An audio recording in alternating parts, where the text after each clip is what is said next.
राधे।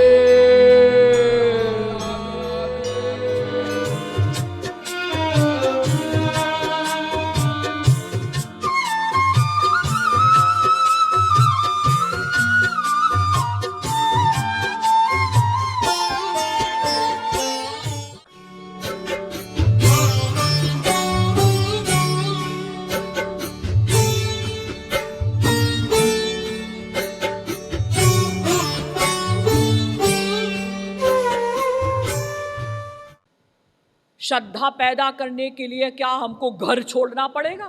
क्या विरक्त होना पड़ेगा पहले तब श्रद्धा होगी? ना। तो फिर श्रद्धा कैसे पैदा होगी? इसका उत्तर दिया वेदव्यास जी ने भागवत में।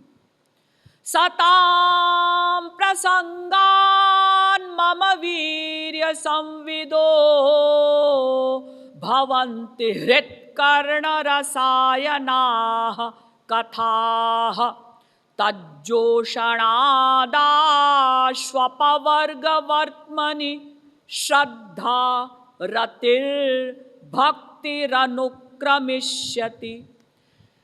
भागवत के तीसरे स्कंद के 25वें अध्याय का 25वां श्लोक। सताम प्रसंगान मम वीर संविदो।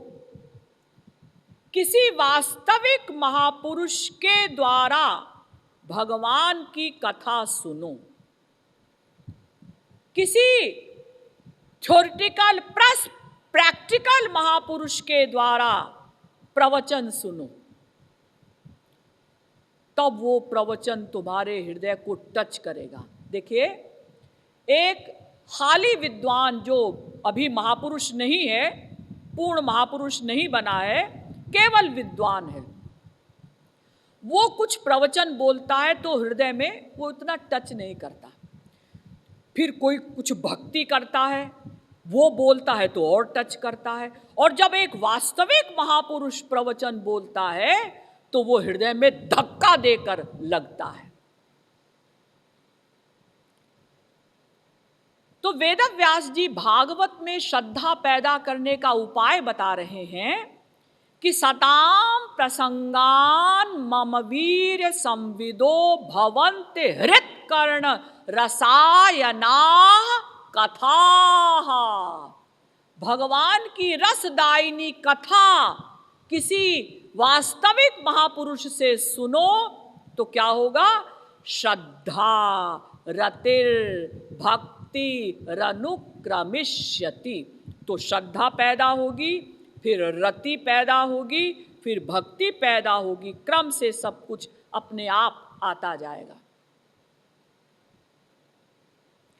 फिर कर्मकांडी कर्म सन्यासी से प्रश्न करता है कि महाराज, गीता में तो लिखा है यह शास्त्र विधि मुत्सृज्य वर्तते कामकारतः न स सिद्धिमवाप्नोति न सुखम न परांगतिम।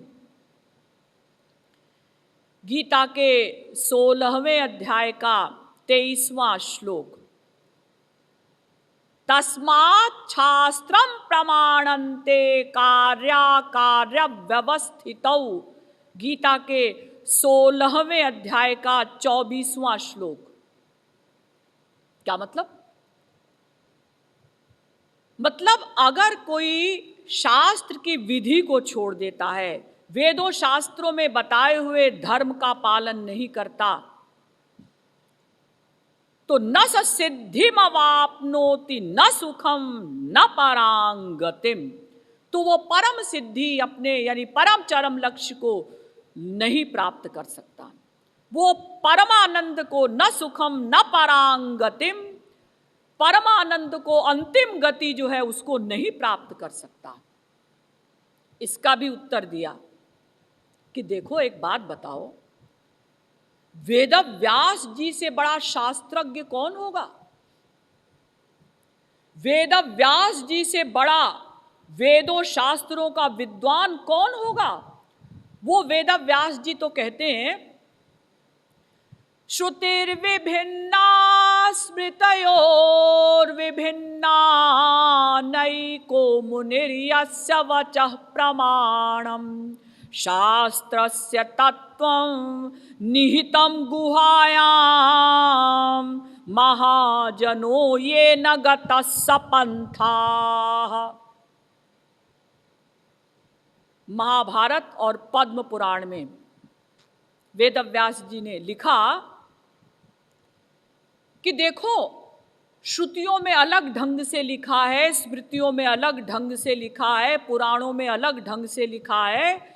तुम ये वेदों शास्त्रों की बात अगर समझना चाहोगे समझ नहीं सकोगे। इसलिए शास्त्रों वेदों के चक्कर में मत पड़ो। तो फिर क्या करें? महाजनो ये न गतः सपन्थाः।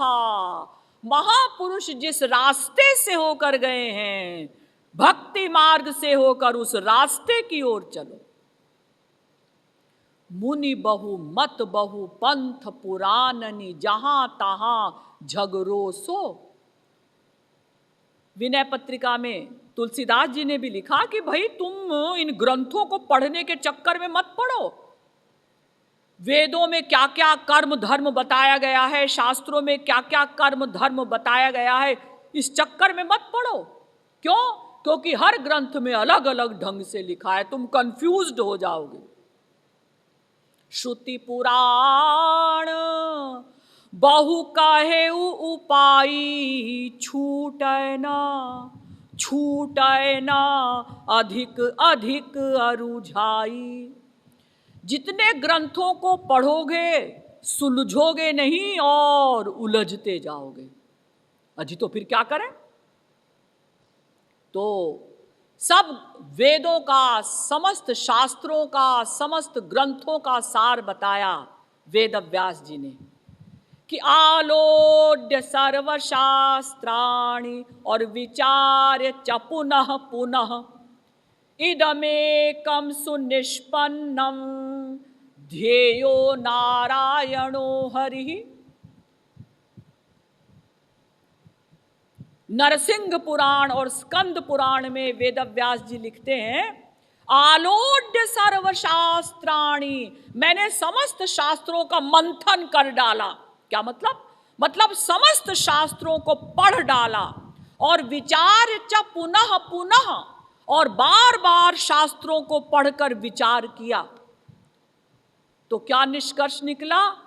ध्येयो नारायणो हरिः। भगवान का ध्यान करना चाहिए, भगवान की भक्ति करनी चाहिए। ये समस्त शास्त्रों का सार है। और फिर आप जो ये कहते हैं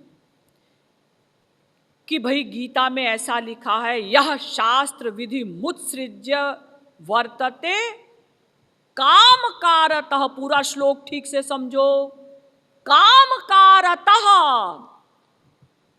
जो कामना के वशीभूत होकर लापरवाही से उच्छृंखलतावश कर्म धर्म का पालन नहीं करता, उसको दंड मिलता है। जो श्री कृष्ण की भक्ति करता है फिर वो धर्म का पालन नहीं करता, उसको दंड नहीं मिलता।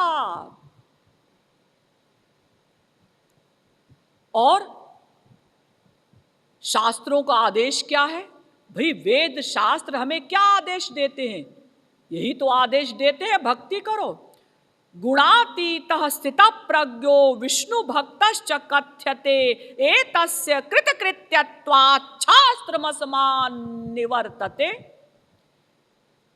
ये वेद शास्त्र तो वैसे भी महापुरुषों के पास नहीं जा पाते, जाने से डरते हैं। जिसने ईश्वर प्राप्ति कर ली, वेद शास्त्र के कानून उसको नहीं छू सकते। क्यों? क्योंकि वो यूनिवर्सिटी पास कर चुका। अब यूनिवर्सिटी के कानून उसके ऊपर लागू नहीं होंगे। जैसे आप लोग अपने बच्चों की शादी करवाते हैं ना, पुरोहित आया, उसने लड़का लड़की के 7 चक्कर लगवाए, अब पुरोहित का काम समाप्त। अब वो लड़का लड़की यानी स्त्री पति, पति पत्नी आपस में चाहे प्यार से रहें, चाहे रोज आपस में चप्पल जूते खाएं, पुरोहित को कोई मतलब नहीं। वो डंडा लेकर पीछे पीछे नहीं घूमेंगे कि हमने जो तुमको शर्तें बताई थी उनका पालन करते हो कि नहीं करते हो। पुरोहित का काम तो इतना ही था कि 7 चक्कर लगवाओ, शादी करवा दो। ऐसे ही ये जो वेद शास्त्र हैं, जो वेदों शास्त्रों के कानून हैं, ये तो इसलिए हैं कि जीवात्मा परमात्मा को प्राप्त कर ले। जब जीवात्मा ने परमात्मा को प्राप्त कर लिया तो वेद शास्त्र का काम समाप्त। अजी एक शंका और हमारे मन में आती है, क्या कि तुलसीदास जी कहते हैं कि जप तप नियम योग निज धर्मा श्रुति संभव नाना शुभ कर्मा ज्ञान दया दम तीरथ मज्जन जहाँ लगी धर्म कहे श्रुति सज्जन आगम निगम पुराण अनेका पढ़े सुने कर फल प्रभु एका। क्या तव पद पंकज प्रीति निरंतर सब साधन कर यह फल सुंदर। ये जप तप नियम योग धर्म श्रुतियों में जितने प्रकार के शुभ कर्म कहे हैं, ज्ञान दया दम तीर्थ मज्जन यानी तीर्थों में स्नान करना, जहां लगी धर्म कहे श्रुति सज्जन, जितने भी प्रकार के धर्म हमारे वेदों शास्त्रों में बताए गए हैं सबका एक फल होना चाहिए, क्या श्री राम के चरणों में प्यार हो जाए। तो अगर हम कर्म धर्म का पालन करेंगे तो श्री राम के चरणों में हमारा प्यार हो जाएगा, तो फिर हम अलग से भक्ति क्यों करें।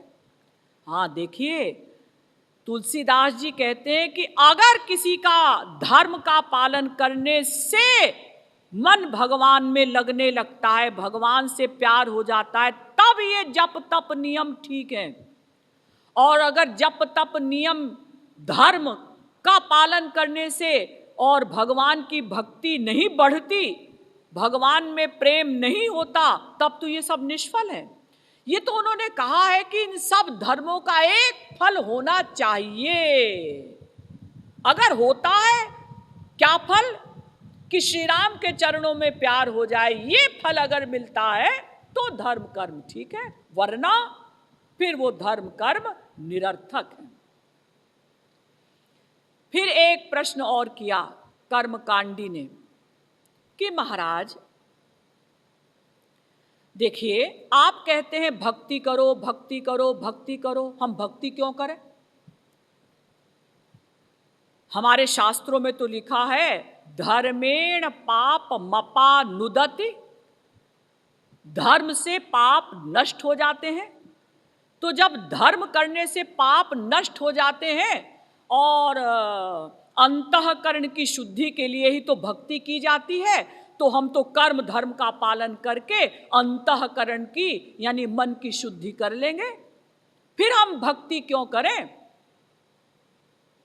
इसका उत्तर दिया कर्म सन्यासी ने, भक्ति योगी ने, देखो भैया, कर्म धर्म का पालन करने से अंतःकरण शुद्ध नहीं होता। नहीं होता? आप कैसे कहते हैं कि धर्म का पालन करने से मन शुद्ध नहीं होता। लिखा तो है धर्मेण पाप मपा नुदति। हाँ, धर्म का पालन करने से पाप नष्ट होते हैं, मन शुद्ध नहीं होता। क्या मतलब? मतलब जैसे किसी ने चोरी की और वो 6 महीने जेल भोग आया, तो उस पाप से उसे छुट्टी मिल गई, लेकिन वो दोबारा चोरी करेगा। उसका मन शुद्ध नहीं हुआ, पाप करने की प्रवृत्ति नष्ट नहीं हुई, उस पाप से उसे केवल छुट्टी मिली। तैस्तान्यघानि पूयन्ते तपोदान व्रतादिभिः ना धर्मजम तद्धृदयम तदपि शांघ्रि सेवया।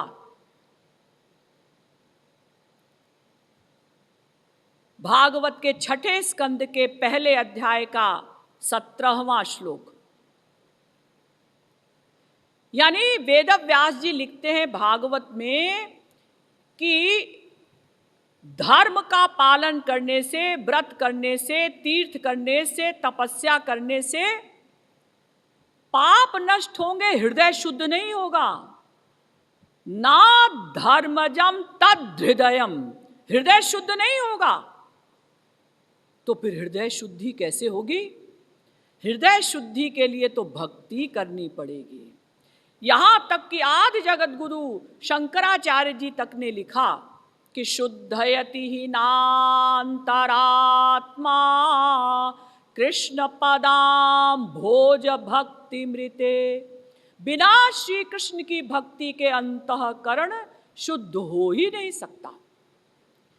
वेदव्यास जी भागवत में लिखते हैं, धर्म सत्य दयोपेतो विद्यावा तपसान्विता मद्भक्त्यपेतमात्मानं न सम्यक प्रपुनाति ही।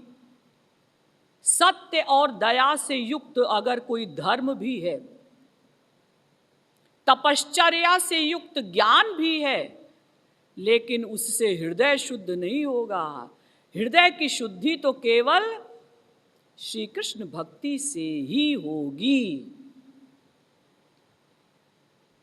इसलिए आपने जितने भी प्रश्न किए भाई, उनका समाधान हो गया कि अगर हम कर्म मार्ग से चलते हैं तो भी हमें भक्ति करनी ही पड़ेगी, क्योंकि अंतःकरण की शुद्धि केवल भक्ति से होती है। अब आप उस भक्ति को चाहे कर्म में प्लस कर दें, चाहे ज्ञान में प्लस कर दें, चाहे योग में प्लस कर दें, चाहे केवल भक्ति करें, लेकिन भक्ति को प्लस करना पड़ेगा।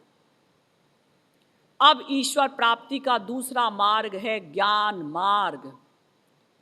ये बड़ा महत्वपूर्ण भी है, लेकिन बड़ा कठिन भी है और समझने में भी थोड़ा सा डिफिकल्ट है। इसका निरूपण मैं फिर करूंगी। बोलिए श्रीमद् सद्गुरु सरकार की जय, लाडली लाल की जय।